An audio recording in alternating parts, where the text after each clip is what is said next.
All right, hi everyone. Thank you so much for organizing this workshop and inviting me. I'm Guglielmo. I'm a PhD candidate at the Paris School of Economics. So we're going to switch a bit the topic and focus a bit more on climate impact. This topic is going to be about the sectoral impacts of weather shock and their propagation across sectors, national borders, and also over time.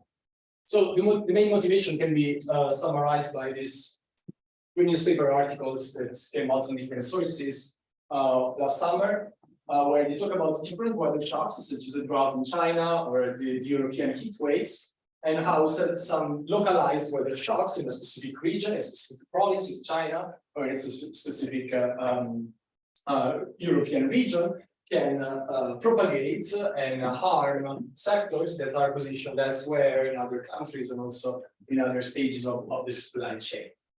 And so there's a growing number of papers since the seminal 2012 Belgians and economic paper that studies in a reduced form approach the impact of temperature and precipitation deviations from the mean on local economic outputs. This has been usually done using cross-country national GDP data, or at most what I'm going to define as tripartite economic activities, sort of focusing on agriculture, manufacturing, and services. There's some recent work that focuses on sub-national GDP level data at the global level, or some sort of claim to be plausible proxies of economic activity, such as nighttime audits. However, what is most important is that all of this literature always focuses on, say, think about any type of spatial units, or in my case, countries or sub-national units, on a specific unit, and the response to that shock in that specific spatial unit. So what we have sort of forgotten about in some sense is the macro level evidence of the potential propagation of weather shocks across sectors. Now, to be fair, there is some recent literature that studies the firm level transmissions of natural disasters. However, as I say, they focus on natural disasters, so such as the 2011 Japan earthquakes, or natural disasters such as floods, or hurricanes just in the US, and focus on certain one-in-a-time event studies, or for specific countries such as the US, or from Japanese to US firms. And most importantly, even if this was any type of studies are conducted at the firm level, and therefore, if these were claimed to be idiosyncratic shock, when we focus at more aggregated level, we should not be able to see any sort of economic fluctuations that is driven by weather shocks, which is not eventually the case. And we are sort of left in front of a bit of a puzzle, because especially in a very integrated supply chain and globalized supply chain, the one that we live in, on the one hand, if we think about having more trade partners, this could be increasing diversification, and therefore lower the volatility in terms of our economic fluctuations that depend on shocks. But at the same time, when we think about having more trade partners, this is also going to introduce and increase our indirect exposure to such shocks, especially if such shocks are spatially correlated as much as weather shocks are. And so with all of this in mind, in this project, I aim to answer two different research questions. The first one is sort of like a very simple indirect question that is going to get me a second, the most important one. First of all, I want to add a little bit more evidence in terms of the heterogeneous impact of weather shocks at the sector level, using a slightly more disaggregated sector level data set that covers the whole world. And most importantly, then I want to understand whether these shocks that affect differentially different sectors propagate across other sectors, across national borders, and also over time. I'm going to do this in a very simple manner, using a multi-sector, as I said, 6-sector cross-country global pattern over the past 45 years. And the main objective is going to sort of disentangle what I will define as the direct sectoral impact of weather shocks, and the indirect, driven by the network of supply chain, effect of weather shocks through input-output sectoral interlinkages. And by doing so, again, I'm going to enrich a little bit more our understanding of the sector-level impact of weather shocks all over the world, in particular unpacking manufacturing and service sectors that so far have mostly been found to be sheltered by temperature fluctuations, and then add the first macro-level evidence on the propagation of weather shocks across national borders and time. Is there a question there? Okay. Yes. Just out of interest, are you going to allow the propagation effect to vary depending on like input linkages across sectors in countries versus? That's exactly what the driver would be. Yeah. Depending on what these sectoral interlinkages will be, I'm gonna just explain you. And sorry, are you gonna? My question was, are you going to allow that to differ between like intermediate inputs versus final output? Like if I'm importing an input from a country that gets hit by a shock, you might think it's harder to adjust my supply chain than if I'm just selling to a country where I can, I don't know, export to another country. Yeah, definitely. So you're going to see that given also the level of resolution of my sectors, so despite being 6 and more than what the literature usually done, it's still a bit coarse. So agriculture is just all together, manufacturing is split into a manufacturing construction. So I'm not going to be able to do so, but probably I will need more finer sector level data. Okay. Any other question? Okay, otherwise, let me just start with an extremely simple one slide conceptual framework. This is the standard implicit or sometimes explicit conceptual framework that the reduced form climate impact literature always assumes. Simple Cobb-Douglas constant return to scale model of production. I'm going to assume having a number of n sector i's. For example, if you think about seminal papers such as Burke et al. Or Dell and Coulter's, they are usually countries, which are going to be a function of some exogenous-based productivity and some weather-related productivity, plus some capital and labor inputs. What I'm going to do is that I'm going to build up a slightly more sophisticated model where I'm going to allow for a production effort model following Carvalho and Coulter's or Smogel and Coulter's papers, where rather focus on type of economic shocks. And sort of built on a two-tiered Cobb-Douglas production function. So of course, we're going to again have our labor and capital, our exogenous-based productivity and weather-related productivity. But most importantly, I'm going to introduce these inputs X's that are going to be sourced from a number of sector J's with each a relative output elasticity omega ij's. Now, of course, these omega ij's can also be set to 0 if, for example, I don't actually need inputs from sector j's. So what it's going to do, this very simple model is going to allow me to have the production in a sector I in year T to be a function, again, not only of my own weather-related productivity, but also of all the other sector productivities and therefore their own temperature distributions. And so in some sense, if you want, the way I try to think about this is in a sense of what is happening elsewhere in other sectors, in other countries, and therefore sort of very similar, and you're also going to see some similarities in terms of empirical approach in a type of multilateral resistance. And thanks to this approach, I can sort of disentangle how temperature shocks that happen elsewhere in sector J's can also in turn propagate and affect other sectorized production, regardless of where the sector is located. Yes, please. Your network is exogenously given and it is changed endogenously later. It is. No, I will not change the exogenous, and I will not. Yeah, it will not change endogenously into the model. It will. I'm going to explain in the next section, in data section, how I do that. And there's also like in terms of empirical and causal identification of the estimates, like built-in it exogenous is going to run everything, credibility in terms of like identification. I'm going to explain that in my approach. So in terms of data, we have from 3 main sources. First of all, my outcome is going to be economic production. It's going to be at the country level gross value added for the past 45 years.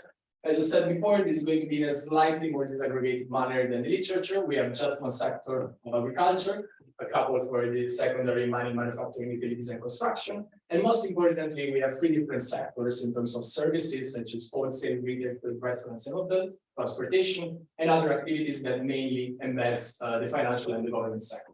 So this is the finest level of disaggregation at the global level that one can find in terms of sectoral production. As mentioned before, of course, the most important ingredient in my analysis is going to be the network. The supply chain network is going to be using input-output matrix. In particular, I'm going to use the Euro 26 that in fact would provide data for 26 sectors, but given that I only have 6 different sectors, I'm going to merge them all together into and map them to different 6 sectors. And I'm going to focus on the first 5 available years of such a data set between 1970 and 1974. So again, as mentioned before, my network is going to be timing variance and fixed and predetermined and exogenous with respect to the temporal interval of my analysis. So what I'm going to do with my input output matrix, I'm going to extract time invariant weights. These are going to be the 5-year average of the interlinkages to smooth out any annual variation in terms of sectoral interlinkages. I'm also going to differentiate in terms of where the position of a sector is in terms of the supply chain. So that the relative importance that one sector within the network will have if that sector provides inputs to the sector of interest is going to be the average weight that the sector of interest I in country C receives from it over the total production of that sector. Okay, so in other words, how many inputs do I need to transform these inputs into $1 worth of my production? Vice versa, the upstream weighting scheme will be the average inputs that I actually give to my customer over the total inputs that I supply. And one, of course, especially at the beginning of my analysis, when we neglect this dimensionality and focus on a simple unweighted average of the weighting scheme that the two sectors trade among each other. And so, in a very simple visual way, one can think about a sector of interest being the automotive production sector in the US. That, of course, is going to be affected, admittedly, by some weather shocks in that sector in the country. But it can also depend on the relative importance that, for example, the raw materials in China sector is hit by a shock is going to be weighted by my Omega weights. Vice versa, if a customer sector such as car rental in Canada is hit by a shock, the relative importance of such shock is going to be weighted by my Omega heads. The last ingredient is, of course, the treatment.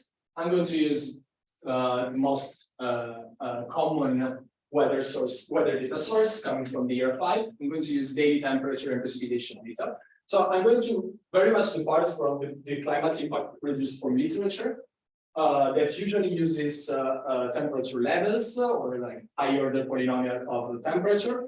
This type of analysis has been shown to be flawed because temperature levels are trended before and stationary. And in fact, they reintroduce, especially when you use, for example, second order polynomial temperature, they reintroduce some the trends in their estimation. And I'm not even going to use B's, such as the number of days above, for example, 30 degrees Celsius, because only certain countries, in fact, experience such number of days. And for that case, all of my variation could be, for example, explained by certain sub-Saharan African countries. So what I'm going to do is that I'm going to construct a country-specific weather distribution in terms of temperature and precipitation, and going to set the percentile of such distribution in order to construct a measure of the abnormally hot and cold, and vice versa, wet and dry days for each of these countries. So, in particular, I'm going to use a 95 and 50 percentile distribution. The distribution is going to be at the grid cell level, but of course, my analysis at the country level. And therefore, I will have to aggregate it up using either population for the sectors, but agricultural land for the agricultural sector, and also exploit the fact that we actually have subnational information in terms of sectoral production for certain countries in the EU. Okay, with all of this in mind, I'm going to introduce the empirical approach. So, as I mentioned before, my analysis has two main objectives. The first one is to estimate, again, the impact of weather shocks on sectoral GDA per capita growth rate. And most importantly, then I want to quantify the propagation of weather shocks across sectors and countries. So the usual, let's call it naive local estimation of abnormal weather realizations would usually regress the growth rate of GDA approximated by the first difference in log terms on weather shocks. Now, I am going to do something slightly different in the literature that usually estimates a single equation for each different sectors. And what I'm going to do is that I'm going to estimate a pooled multi-country sector-specific response function of weather shocks. And so I'm going to allow for sector-specific coefficient based on the same weather shocks and saturate the rest of the equation with fixed effects and cluster standards on the country level. So what is most important about this specification is that the identifying assumption is the standard one, but which is very much the common one. What is most important is that the literature has usually implicitly assumed that the weather changes, the interannual variation in weather changes within each sector are not only orthogonal to the annual sectoral growth rate, but most importantly, to weather changes elsewhere. And so what I'm claiming is that using this type of specification, in fact, we are potentially violating one of the basic assumptions of the causal inference, such as the SUTPA, because the potential outcome of one unit can in fact depend on the assignment of the treatment to the other units, being the sectors, the other sectors and the other countries in the south. And this is going to be even more important when one thinks about it at the subnational level. So what I'm going to propose, and the approach that I'm going to use to estimate the indirect network effects through sectoral interlinkages, is to expand the equation, again, not only including the own specific weather shocks in the country in a given year and have sector-specific coefficients, but I'm also going to introduce these invalid shocks that I'm going to be defined in two different ways. So first of all, I'm just going to be differentiated depending on the country in which such shocks occur in other sectors. So this is going to be a weighted average of the shocks happening in other sectors within the same country. And this is going to be a weighted average of shocks that happen elsewhere in other sectors and in other countries. And then I'm also going to decompose it along the supply chain, as I mentioned before, between upstream and downstream sectors. So this is just an analytical representation of what my additional covariates will be. There will be a weighted average of the shocks that happen in each given sector J in country C and here T, so in the same country of my sector of interest, weighted by the sectoral interlinkages. And I'm going to do exactly the same thing for foreign, aggregating also across all the other countries. And again, as weather shock, I'm mainly going to focus on number of days above and below the specific percentile of the temperature distribution in our country. Any question? Yes, please. So is it first order indirect relation or more distant or second or third order? Yeah, great question. Thank you so much. So as you see here, this is just first order sectoral interlinkages. I'm going to show you results for additional second order and higher order interlinkages using the Leontief inverse matrix. Thank you. All right, so this is the direct sectoral impact. So again, just a sort of like the naive conventional local estimation of whether shocks are local economic outputs. What do we see? Well, despite this sort of more disaggregated analysis involving other like the service sector, we still see that the only sector that is dramatically negatively affected by heat shocks, so the number of days above the 95th percentile of each country specific distribution, is agriculture, which is also marginally negatively affected by cold shocks. But you can see most importantly that if we look at all the other sectors, these seem not really to be affected by such shocks. If we want to get a quantitative estimate of it, one additional day above the 95th percentile of each country distribution would reduce agricultural growth rates by 16% of the time. Again, there's a bunch of robustness checks. Mostly, I also in the paper there's also analysis about droughts and cyclones, but for today's presentation, I'm just going to focus on heat shocks. And so let's move on to how these heat shocks, and if anything, they propagate.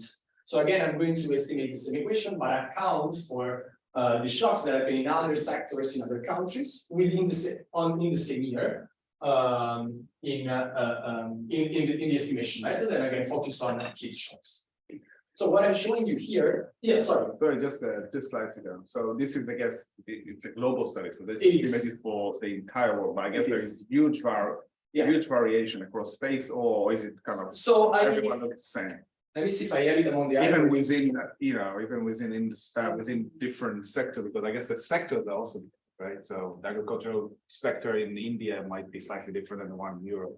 So the way the UNSD has computed this is actually comparable across countries in terms of computation of the sectoral production. I do have heterogeneous effects, of course, by continent. There's not actually that much of difference. I cannot really. There is not. And I think this is mostly driven because of the way I designed the weather shocks. But I'm of course very happy to discuss that. No, that's very different than before, but it might interesting. All right, so what is going to happen when I actually account for the weather shocks? I'm going to show you here, again, just the direct shock in green. So again, the coefficient associated with a shock that occurs in the same sector or country of interest, and the shocks that occur in the same country in other sectors and in other countries in other sectors. I'm also going to report, just for comparison, the point estimates that I was getting before in the naive local approach. And so you can see that again, as before, what survives is just the negative significant direct effect of heat shocks on agriculture. But what is most important is that now if you look at the blue and orange bars in construction, in other activities, in transport and storage and communication, and wholesale, retail, trades, restaurants, and hotels, now they are also affected by shocks that happen elsewhere, or for example, within the same country in other sectors. And given that the only direct effect that we find being significant here is on agriculture, the main transmission channel we would expect to be agriculture. And so, given such evidence, I'm going to make a step further and just focus on agricultural-related shocks, so heat shocks that occur and happen on the agricultural sector in each country. And as mentioned before, I'm going to disentangle between between the position of sectors in supply chain, between upstream and downstream propagation. And what you see here, also as it should intuitively follow from the Cobb-Douglas production function assumption that I have in my conceptual framework, most of the propagation occurs downstream. And so all of the other sectors such as construction, marginally mining, manufacturing, other activities, transport, storage, and wholesale and retail trades are negatively affected by shocks that hit agricultural sector and therefore propagate downstream along the supply chain. There was a question about first-degree sectoral interlinkages. What I'm also going to do is that I'm going to construct the Leontief inverse matrix of the input-output interlinkages, so that it accounts not only on the shocks that happen with my first-degree trade partners, but also, for example, that hit a partner with which I'm not directly trading with, but indirectly through another intermediate sector. And what you can see here is massive. First of all, let us just focus first on the green bars that are again not distinguishable from zero in terms of the direct impact of heat shocks on each of the sectors. What is most important is that you can see a negative, significant, and very large effect of heat shocks that happen in the agricultural sector, either within the same country or in other countries. Okay.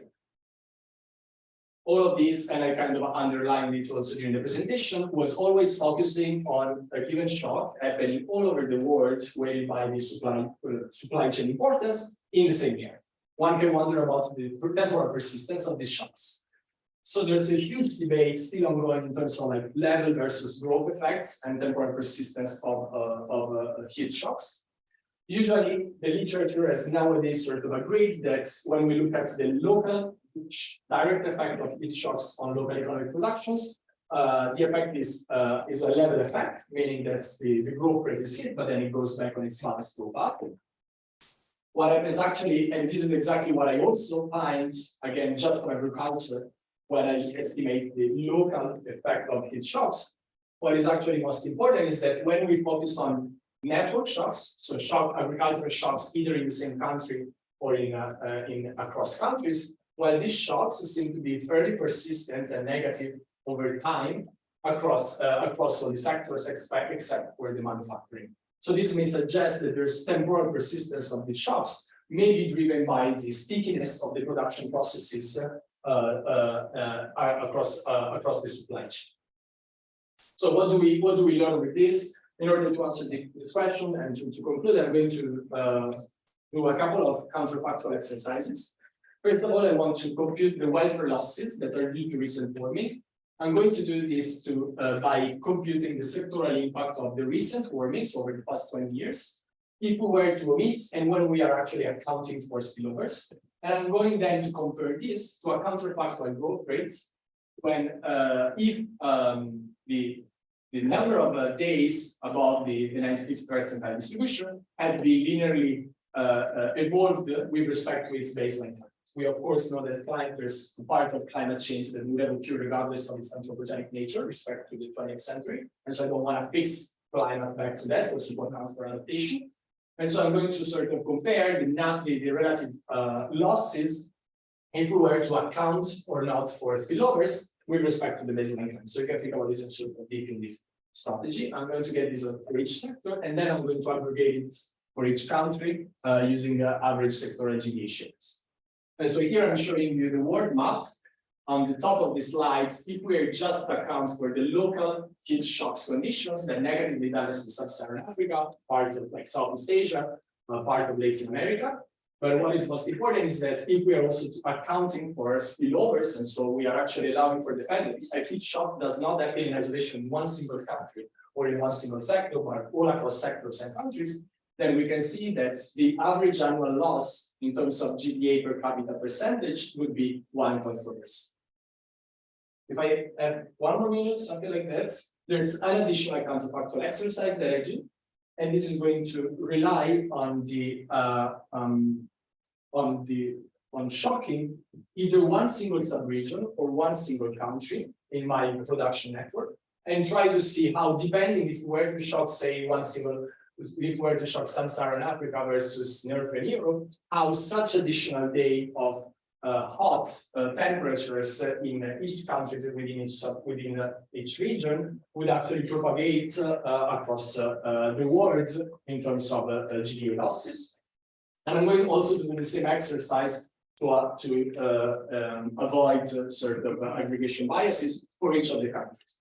So if we focus, for example, on the right-hand side of this panel, here I'm showing you the average annual cost in terms of percentages of GDA per capita since the 2000s, if we were to add an additional hot day in a country in a given year. And what we find is that the largest annual costs occur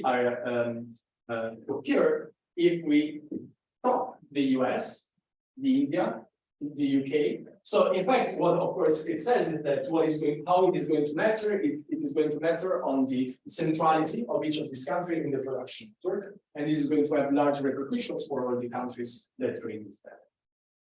So this is just the final slide to summarize what the objective of this analysis was. First of all, by accounting for the input output network, I find that this amplifies the impact of heat shocks, both domestic and foreign. And in particular, the propagation occurs downstream from agricultural heat shocks to late stage sectors such as wholesale and activities, so on and so forth. Not only cross-sectionally, but also temporarily, with negative growth effects of network shocks over time, with vis-a-vis the level effects that we find when we focus on direct local shocks. In the couple of counterfactual scenarios that I showed you, heat shocks are responsible for 1.4% on average of annual losses in GDA per capita. And of course, the centrality of the country in the production network is going to matter a lot in terms of the potential propagation of such shocks across the world, which of course may have substantial implications for an accurate quantification of the SCC. We can write on time, so thank you for the attention and happy to take any questions.